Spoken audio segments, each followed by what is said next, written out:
Good morning. This is a committee of the whole, so the roll call is different. It's by seniority for those supervisors and people listening in. The roll call is as follows: Taylor, District 5. In attendance. Shay. Here. Johnson Jr. Steskunas. Here. Taylor, District 17. Here. Alexander. Alexander. Wasserman. Logsden. Present. Martin. Clancy. Here. Rolland. Here. Sumner. Here. Cogs Jones. Here. Burgellis. Present. Martinez. Here. Vincent. Present. Zerpa.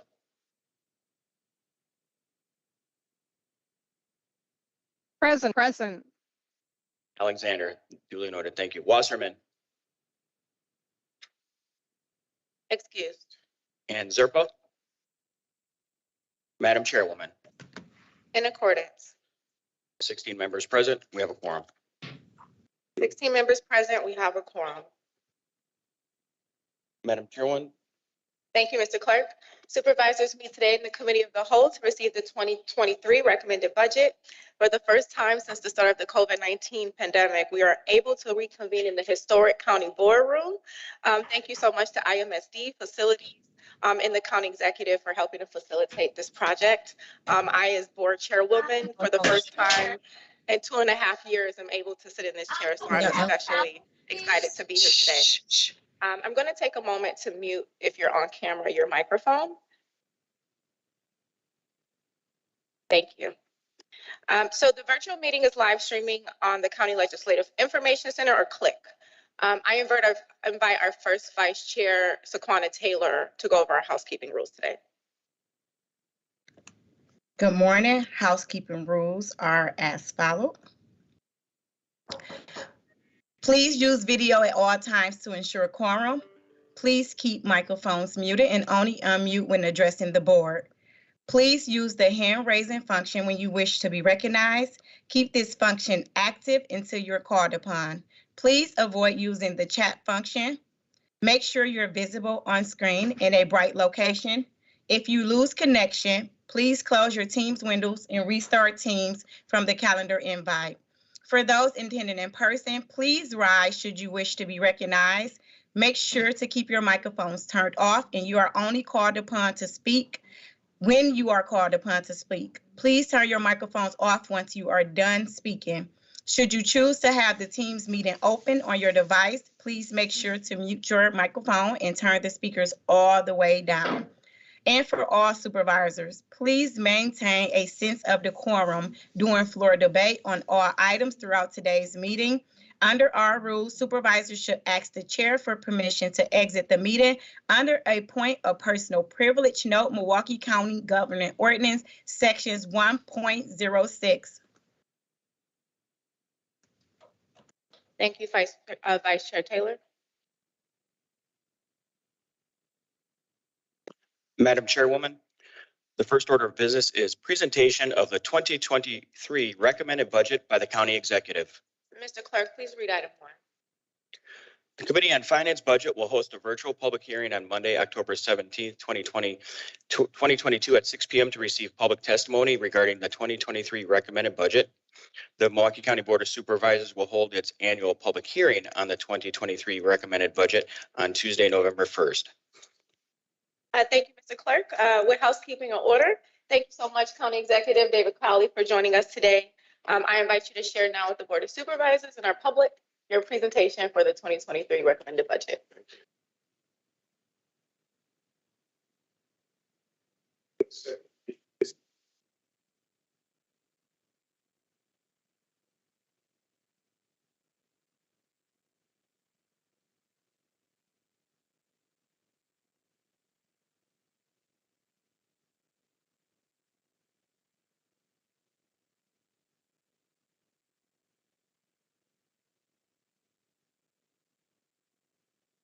Sorry, Mr. Clerk. We can't hear the county executive. There you go. Well, I would thank you for that, Supervisor. I will start all the way over. Thank you again to the County Board Chairwoman Marcelia Nicholson, Clerk George Christensen, Comptroller Scott Mansky, and the entire Milwaukee County Board. It is a pleasure to presenting the 2023 recommended budget to you all this morning, and it is a pleasure to be here in the Milwaukee County Board room. Now, before we begin today's discussion on the 2023 recommended budget, I'd like to welcome the new members of this deliberative body and thank you all for once again taking on the challenge of creating a budget for Milwaukee County.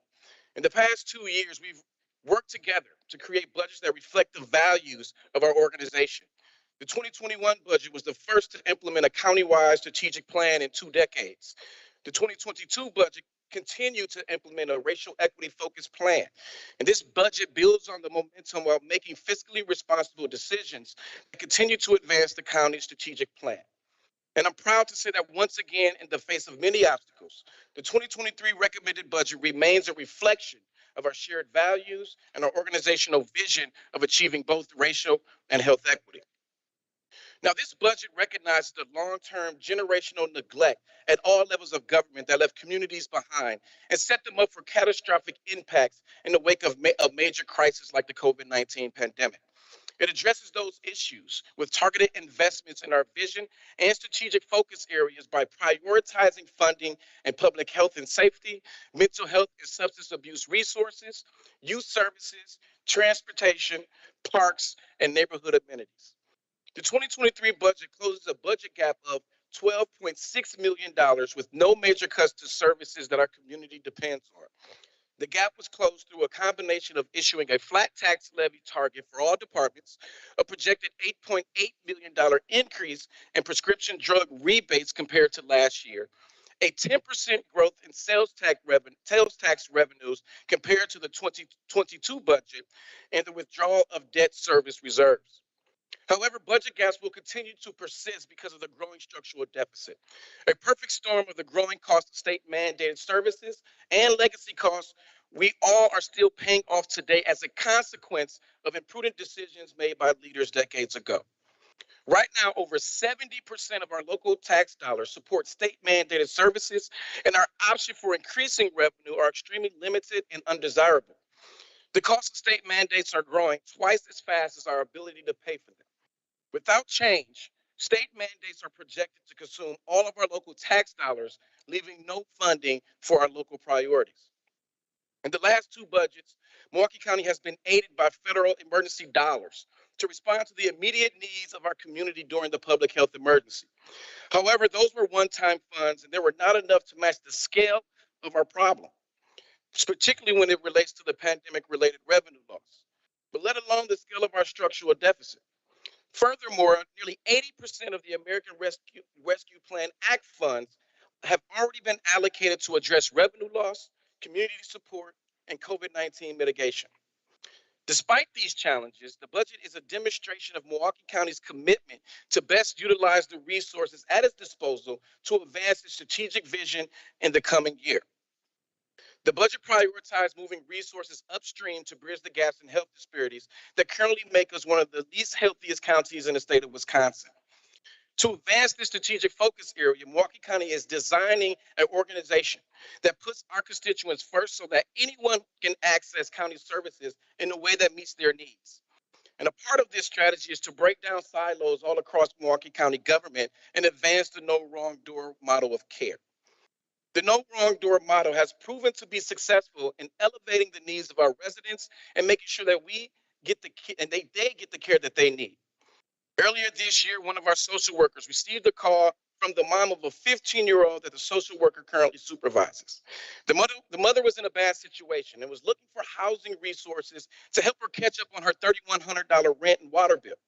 She had received a 5-day eviction notice and was due in court in 2 weeks for the eviction. Our social worker got in touch with Supportive Housing and Homeless Services to connect the mother with community advocates.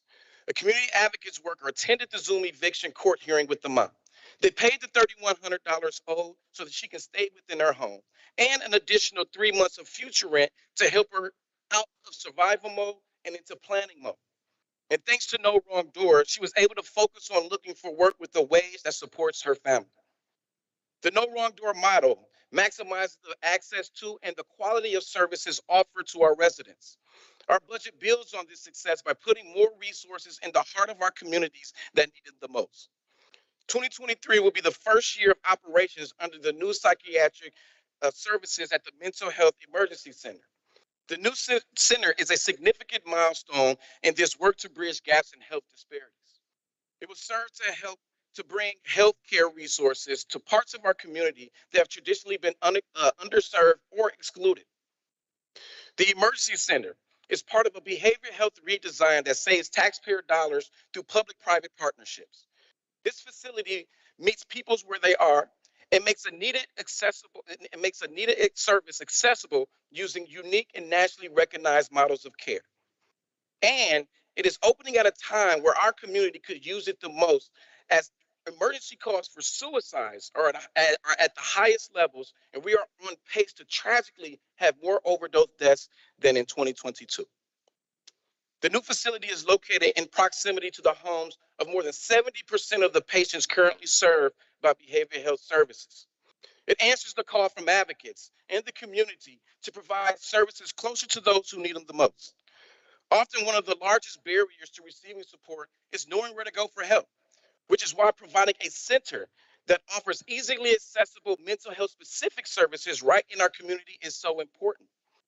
By realizing the full potential of this resource, we will also improve public safety outcomes by reducing the number of interactions between law enforcement and residents experiencing a mental health crisis. And those reduced interactions will allow law enforcement to address other public safety issues. And I know that public safety is at the top of the mind of many residents. And that's why I'm glad that this budget makes several investments in making our neighborhoods safe and helping law enforcement do their job even more effectively. This budget features a joint project between the Milwaukee County's Medical Examiner's Office, the Office of Emergency Management, and the Wisconsin State Crime Lab to fund a new building for forensic science and protective medicine located in the Milwaukee Regional Medical Center. The project was funded with over $14 million allocated in the previous 3 county budgets and $20 million in County American Rescue Plan Act funds. The total amount of bonding by Milwaukee County is further reduced by $20 million in American Rescue Plan Act funds from the state. The partnership is cost effective to meet the needs of both parties and the individuals who will occupy this building. The special purpose facility is a necessity as current spaces for the Medical Examiner's Office and the Office of Emergency Management have deteriorated to the point of being barely usable, particularly as caseloads and complexity of cases increase. Currently, the Office of Emergency Management is split between 2 facilities, which hinders growth potential internally.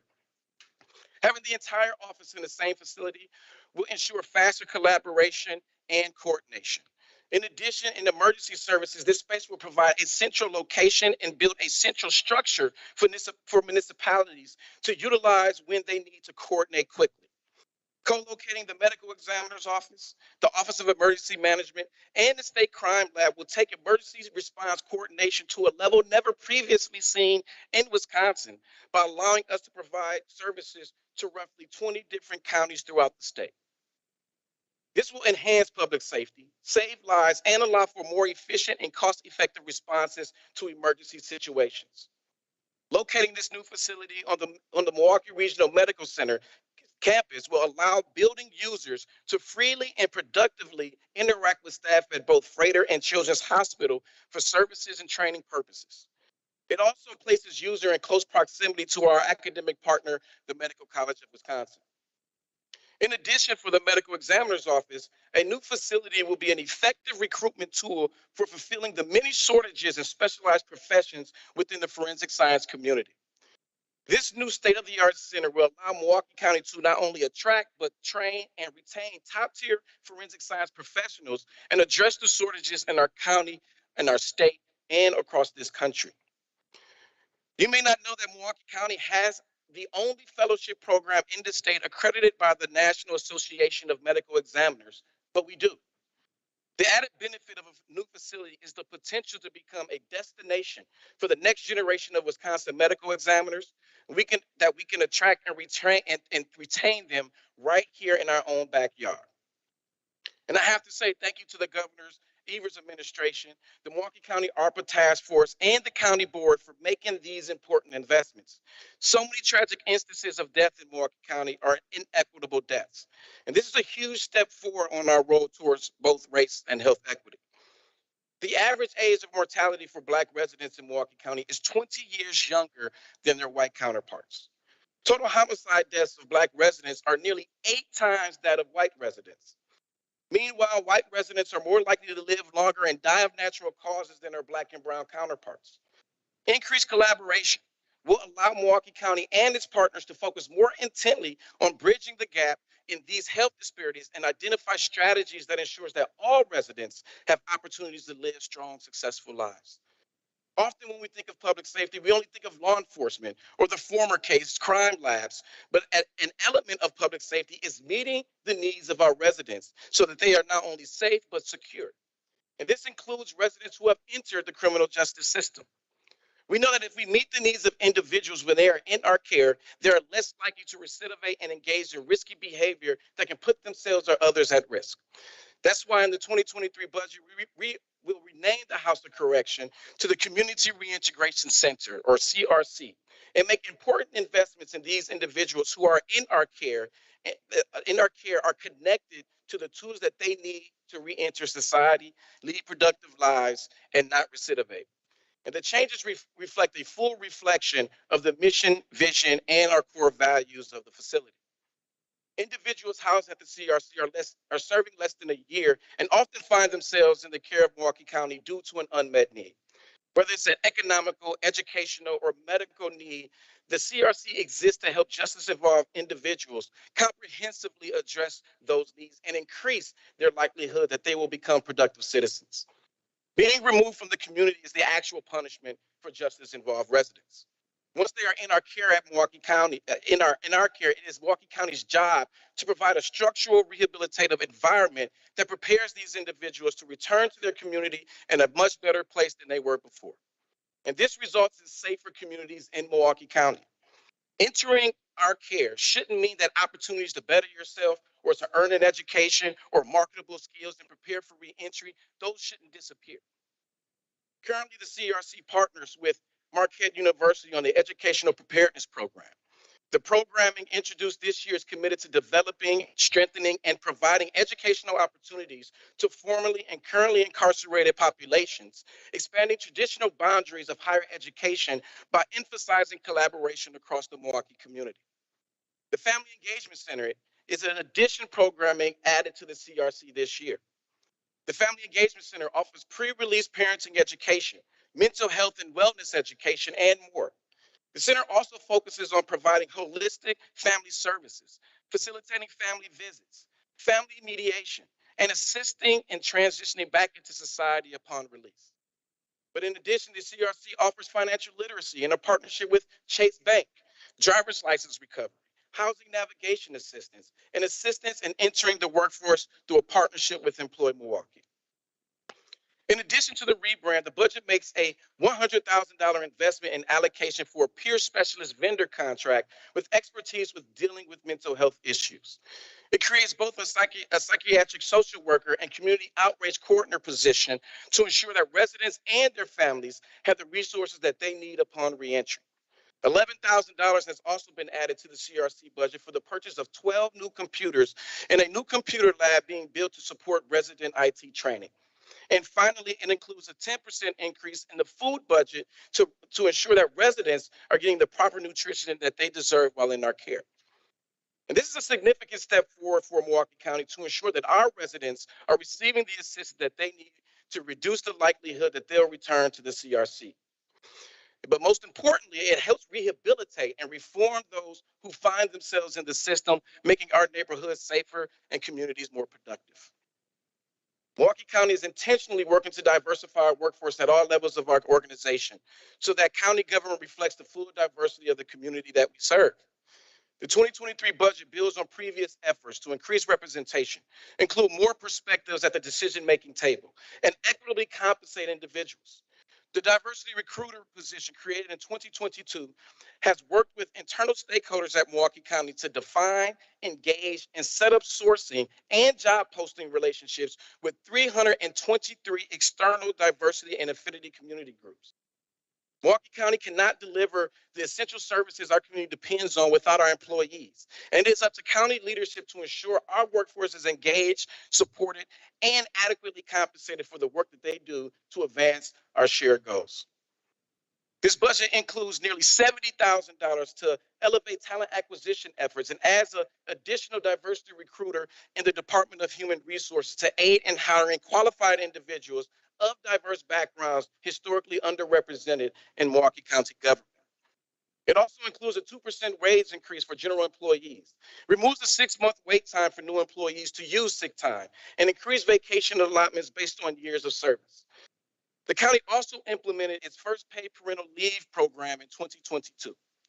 Together, these efforts, they make Milwaukee County more competitive in the marketplace and help in retaining and recruiting exceptional employees. And as always, we strive to keep benefits affordable and aligned with market trends. Milwaukee County's effort to create intentional inclusion extends to our relationships with businesses in the community and the contracts offered for county work. Community business development partners will change to the Office of Economic Inclusion to accurately describe the work that is being performed. The Office of Economic Inclusion will maintain an active role in the overall equitable contract discussion for Milwaukee County, while continually seeking and identifying opportunities the division believes will lead county departments increasing their overall spending with minority and women-owned businesses in both the Disadvantaged Business Enterprise Program and the Targeted Business Enterprise Program. But in addition, the Office of Equity has done an incredible job in its first year, elevating the voices and the lives of marginalized communities, building bridges between community and government partners, and working to increase the county's presence and visibility in hard-to-reach communities. The 2023 budget creates a full-time information and outreach coordinator to support the Office of Equity's purpose by facilitating community outreach, public information sharing, and resident connection to ARPA community special projects. The 2023 budget continues reimagining how Milwaukee County reinvests its resources to address the root causes of problems and eliminate barriers so residents can live successful, healthy, and full lives. And the behavioral health redesign and the closure of the mental health complex allowed us to make significant investments in programming and aimed at mental health services and substance abuse services to tackle the increase in overdose deaths. The budget makes a $21 million investment in community-based mental health and substance abuse systems for adults in Milwaukee County. And this is an important investment in addressing an acute need for Milwaukee County residents as we work to meet people where they are and connect them with the tools to help them address their health needs. This shift to trusted, culturally competent community-based services is a critical strategy in eliminating racial health disparities that we see in our region. In addition, the budget expands the Credible Messengers program with an appropriation of $1.7 million for advocacy, mentoring, emotional first aid, community engagement, and violence mediation for justice system involved youth in 2023. And this is an important investment in a program that we know is working, but it could use more resources to teach more of our youth. Of the 65 intervention youth with the Credible Messengers pilot program, 77% have not reoffended since beginning the program. Now, that is an amazing statistic. And I can only imagine the impact that we could have with more messengers on the streets, connecting with our young people to help them unlock their true power and potential.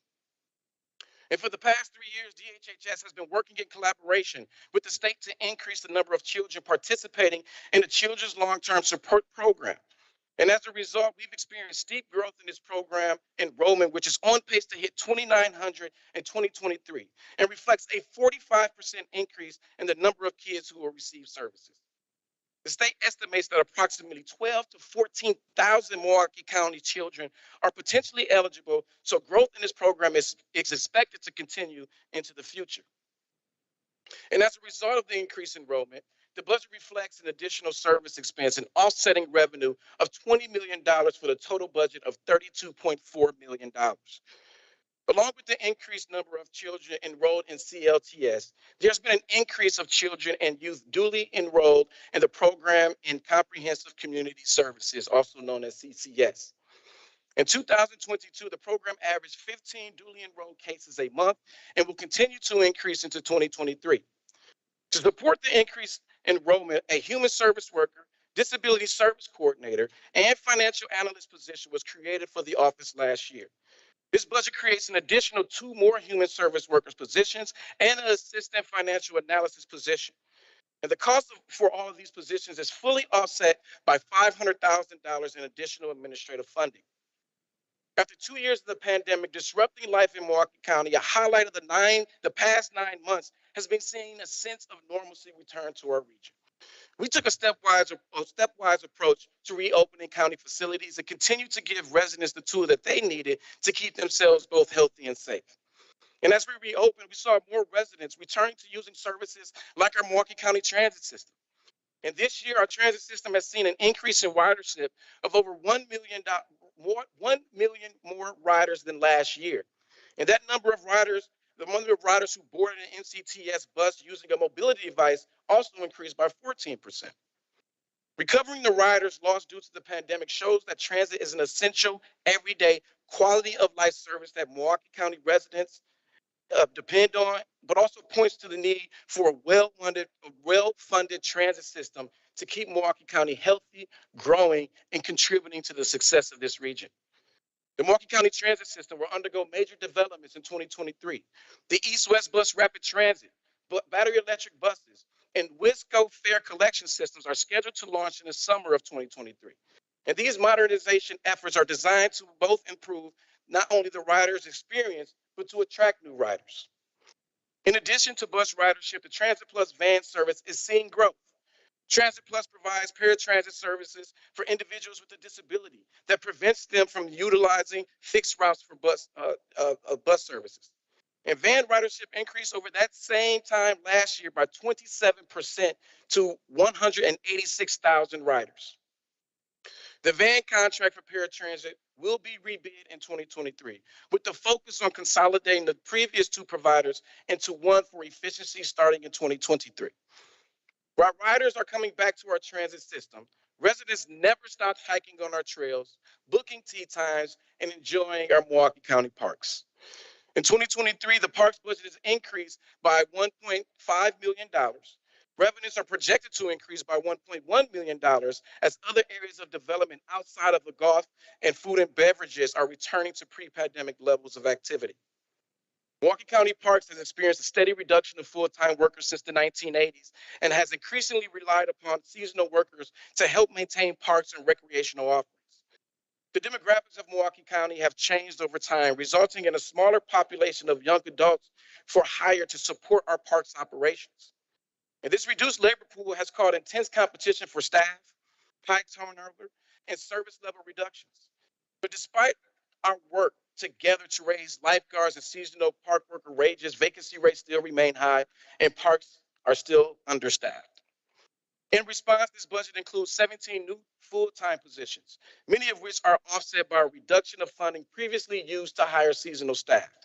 Staffing level changes in 2023 include an assistant golf course superintendent funded entirely through an agreement with First Tee of Southeastern Wisconsin for Noyes Park and 9 additional park maintenance workers. Use of the MKE airport also continues to recover from the pandemic. Projections show that we'll see 5.5 million passengers fly in and out of the airport this year. And it's great to see an opportunity to take part of our community to help us continue to bounce back. MKE Airport supports 26,000 total jobs in our area and generates more than $3 billion in annual revenues for our region. MKE Airport makes sure to give back to our communities through the Aviation Careers Education Program, or ACE Summer Internship Program, that gives up to 35 MPS students valuable summer employment opportunities around the airport.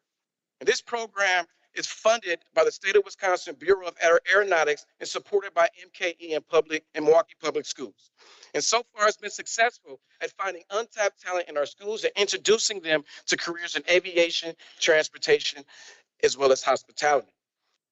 Before ACE intern Jadelia Ortiz started the program, he didn't know that the airport actually had a firehouse. And after completing his internship in 2021, he secured permanent employment at MKE with Prospect Airport Services. And in August, he was officially accepted into the MATC's firefighting and training program thanks to his experience with the ACE program. And there's also the ACE intern, Sayada Diallo, who spent the summer with Delta Airlines in a customer service role. That experience inspired her to enroll in business classes at MATC and make plans to become a flight attendant. The stellar job done by all the hardworking MKE employees was honored earlier this year with his first ever ACI World Airport Service Quality Award. And this award represents the gold standard in airport satisfaction. MKE was one of 8 airports in the U.S. and the only airport in Wisconsin or Illinois to receive an ASQ Best Airport Award this year. But fortunately, there was a little bad news too. Earlier this year, we learned that runway dog exercise area had to be permanently closed to bring General Mitchell Airport into compliance with the Federal Aviation Administration requirements. To remain eligible for federal grant funding, airports must agree to assurance or obligations for the life of the facility. And as a dog owner myself, I understand the disappointment that many residents in the surrounding community feel about losing this cherished neighborhood amenity. And that is why in this 2023 budget, it includes funding for a site selection review of county land for planning on replacing the runway dog park. Several fee increases are also included in the 2023 budget to address expenses associated with providing services and to align with other providers in the market. Fees are increasing for the McKinley Marina slip rental, standard golf rounds, seasonal golf passes, golf cart rentals, horticultural admissions at Burnham Botanical Gardens and Mitchell Park Horticultural Conservancy, and a selected facility and room rentals. And I'm proud of the progress that this budget makes in advancing our strategic plan, but its priorities are rooted in the reality of Milwaukee County's fiscal constraints. Earlier this year, Governor Evers, the Department of Corrections, and the Committee on Joint Finance allocated funds to expand Bell Phillips. Now, this is a move that will allow us to finally close Lincoln Hills and keep our youth close to home where they can receive the services and programming needed to get back on the right track. However, we could not put this budget together without making some tough decisions concerning program for justice involved youth. After years of reduced correctional placement, the numbers are climbing due to state mandate court orders. The result is that we've had to shift funding away from community-based services investment to corrections. And the budget assumes an average daily population of 35 or an increase of 18 compared to the 2022 budget, resulting in an additional $7.8 million for state correctional charges. Along with the increased number of youth being ordered to state corrections, the number of youth within the detention center at Bell Phillips Youth and Family Justice Center is also growing. Since September of 2021, the census in the detention center has been gradually rising at an average 131 youth in the first 6 months of 2022 compared to 89 over the last 10 years. In response to this issue, the budget includes additional funding of $250,000 for food and medical care, as well as $1.5 million in additional services supports. The budget also includes an increase of $1.7 million to support the operations of the detention center at the Bell Phillips Youth and Family Justice Center, which is similarly experiencing a rise in its census. The majority of this funding is being applied to strategies intended to divert youth from detention. The budgetary impacts due to the increased census, both at the state facilities of Lincoln Hills and Copper Lake School and Mendota Juvenile Treatment Center, as well as locally at Bell Phillips, has necessitated a $2 million reduction to community-based investment to achieve a balanced budget. Think about it. Those are dollars that could have gone to expanding the Credible Messengers program, for example, a program that we know that is working to keep youth from reoffending and re-entering our facilities. This budget also makes tough decisions concerning MCTS. In addition to the elimination of freeway flyers and festival services outlined to the Transportation Committee earlier this year, MCTS will be lowering frequency on 4 routes. 1 bus will be moved from each of the routes, and those routes are bus 52, bus 92, bus 34, and bus 88, decreasing the frequency by an average of approximately 8 to 10 minutes. The tax levy for transit services is also increased by $514,000 to incrementally address the fiscal cliff for transit forecast for 2025. And while it's expected that future budgets will be challenging, the role of transit in Milwaukee is critical now and in our future. An inclusive and accessible transit network benefits all users and transforms communities by connecting people to opportunities. Through NCTS, the county is providing a strong transit network that supports economic growth and competitiveness for our region.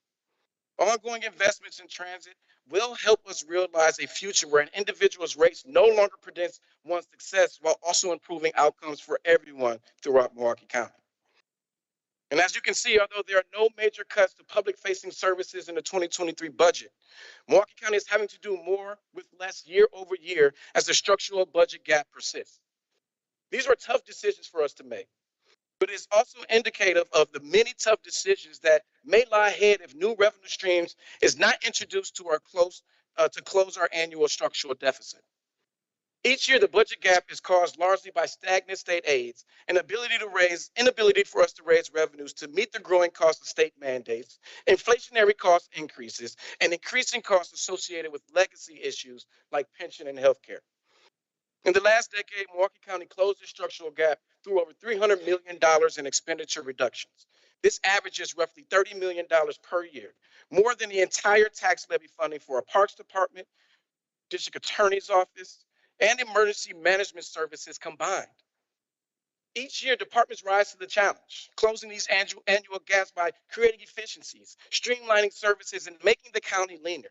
But these cuts year after year after year are unsustainable. Even with those savings realized, the county still faces a structural deficit moving forward as state aids remain stagnant. In just a few years, Milwaukee County would not have enough money to fund essential services not mandated by the state, like public safety, like parks, bus routes, emergency services, arts, senior services, disability services, youth services. In addition, preliminary revenue loss estimates for the next 3 years far outpace the amount that we received in federal dollars. Federal funding has been essential to addressing the immediate public health and economic crisis that was caused by the pandemic, but it cannot be relied upon to solve the county's ongoing budgetary crisis. The tough decisions made in this budget should serve as a preview of what lies ahead of Milwaukee County if we are not given the tools to raise additional revenue and fund our local priorities. These federal dollars we have received to combat the pandemic, meet essential worker needs, and reclaim lost revenue were helpful to respond to the immediate needs of our community during the public health emergency. However, those were one-time funds that were not enough to match the scale of our structural deficit. Furthermore, nearly 80% of our American Rescue Plan Act funds have already been allocated to address revenue loss, community support, and COVID-19 mitigation.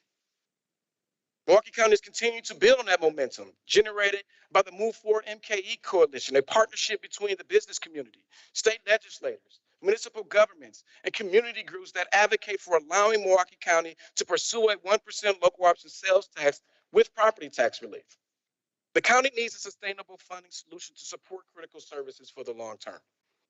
Milwaukee County continues to advocate at the state level for a local option sales tax increase to decrease property taxes, address legacy costs, and preserve critical services that so many depend on.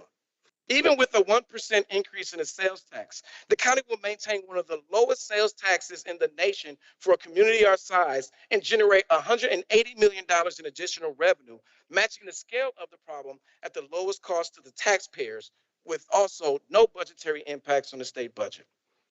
Capturing revenue from commuters and visitors from all across Milwaukee County to support services consumed is a no-brainer, especially if we can use those dollars to lower residents' property taxes. Ideally, at least 25% of the revenue generated will be set aside for property tax relief. The remaining revenue will be used to address local priorities within the county. Milwaukee County taxpayers with a home valued at $150,000 will receive an average of 14% reduction in property taxes, the largest property tax relief in recent memory. Rebalancing the funding structure provides real benefits to the county, municipalities within Milwaukee County, and for households seeking relief from burdensome property tax rates. And looking long term, it can ensure that in the future, we aren't starting with a budget process with plans to cut and instead planning for investments. Eventually, we can eliminate the largest fiscal issues harming the county and put us on a path to invest more dollars into the quality of life services such as parks, transportation, mental health, substance abuse care, rehabilitative services, and our senior services, and more.